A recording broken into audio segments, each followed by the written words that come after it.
So when we talk about cooperative advantage, in my research in conjunction with Professor Ed Freeman of the University of Virginia, Darden, we've coined an expression, Scandinavian cooperative advantage. And by that we mean that in a Scandinavian context, we found that it's much more likely for companies to embrace this notion of cooperative advantage as opposed to competitive advantage. And we would argue, almost paradoxically, that Scandinavian companies, by and large, will have a competitive advantage in the future because they embrace cooperation as fundamentally core to business.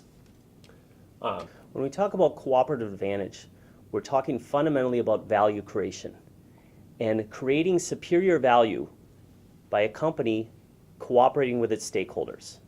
When we look at the core of competitive advantage, it's also about encouraging value creation. But unintended, when we talk about competition, is that we don't cooperate with stakeholders with whom we can create value together.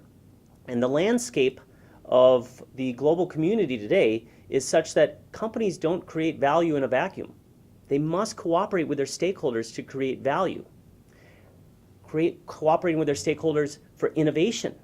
Cooperating with their stakeholders to more effectively address challenges in the supply chain.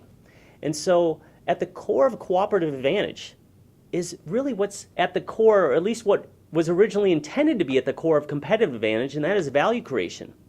But we find in the new business context is value creation by companies is much more likely when we approach business as a fundamentally cooperative endeavor as opposed to a fundamentally competitive endeavor.